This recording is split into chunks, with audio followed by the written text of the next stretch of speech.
Have you ever unlocked your phone to check one message, and then suddenly you're watching a guy in Finland build a tiny house for squirrels?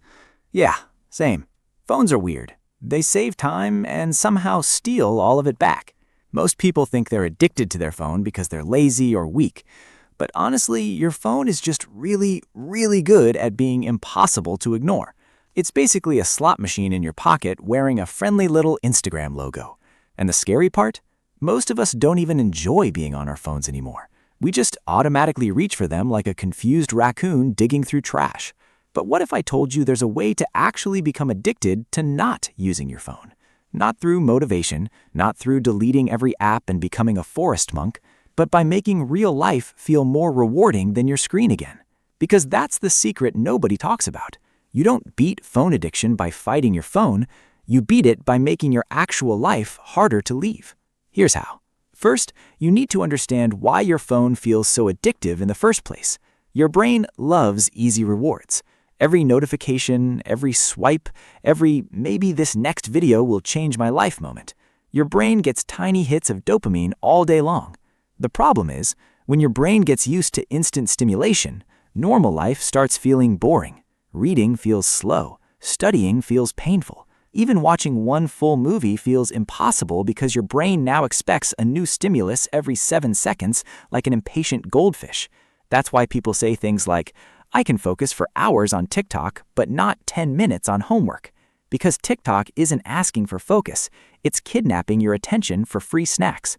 Now, here's the good news. Your brain can reset, but not in the dramatic throw your phone into the ocean way. You do it gradually. And the first trick is surprisingly simple. Make your phone harder to access. That's it. People underestimate how lazy humans are. If your phone is on your desk, you'll pick it up. If it's in your pocket, you'll check it. If it's across the room, suddenly your brain says, maybe later. Tiny friction changes behavior massively. One of the best things I ever tried was charging my phone outside my room. The first night felt illegal. I kept reaching beside my pillow like my phone had died in battle. But after a few days, my mornings became calmer. I stopped waking up and instantly consuming 47 strangers' opinions before brushing my teeth. That alone changes your brain more than motivational quotes ever will. The second trick is replace stimulation instead of removing it. This is where most people fail. They try to quit phone addiction while sitting in an empty room staring at a wall like, well, now what? Your brain hates empty space. So if you remove your phone without replacing it with something enjoyable, your brain will crawl back to it like a toxic ex. You need replacement dopamine, real dopamine. Things like going outside, playing a sport, learning something physical, cooking, drawing, talking to actual humans face-to-face like it's 2007. And before you say, but those things sound boring. Exactly. At first, they will feel boring because your brain has been eating digital junk food every day. Healthy stimulation feels weak in comparison, but after a while, your brain recalibrates. Suddenly, music sounds better, conversations feel deeper, food tastes more satisfying.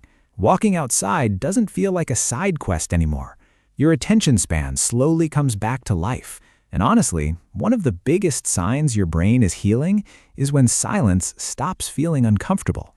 That's powerful. Another huge trick, stop bringing your phone into every moment. Most people can't even stand in line for 30 seconds without scrolling. We've removed boredom from our lives completely, but boredom is important. Boredom is where ideas come from. It's where creativity starts.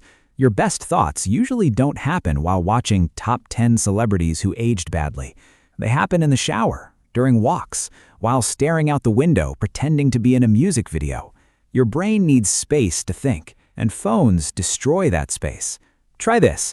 Go on a 10-minute walk without your phone. No music, no podcasts, no scrolling.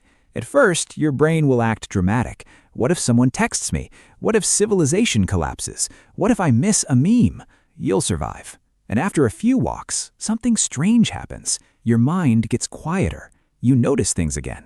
Trees, people, your own thoughts. The fact that birds wake up way too early for no reason. And little by little, being away from your phone starts feeling peaceful instead of stressful. That's the turning point. Now, here's the biggest mindset shift of all. Don't focus on using your phone less. Focus on living more. Because the truth is, people don't escape into screens because screens are magical.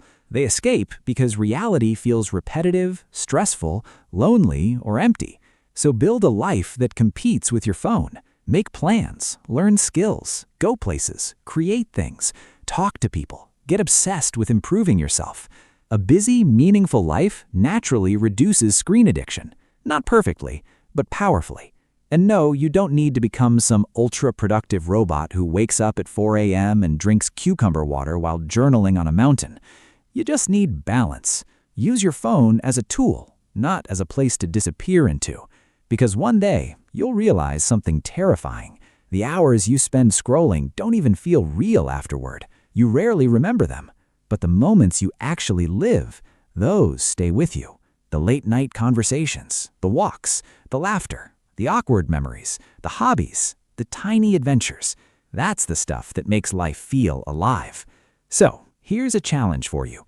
For the next 24 hours, don't try to quit your phone completely. Just prove to yourself that your phone is not in control. Leave it in another room sometimes. Go outside without it. Eat one meal without scrolling. Sit with your own thoughts for a little while. It'll feel uncomfortable, then weirdly peaceful, and eventually addicting. Because once you experience how calm your brain feels away from constant noise, you stop missing your phone so much, and you start missing your real life instead.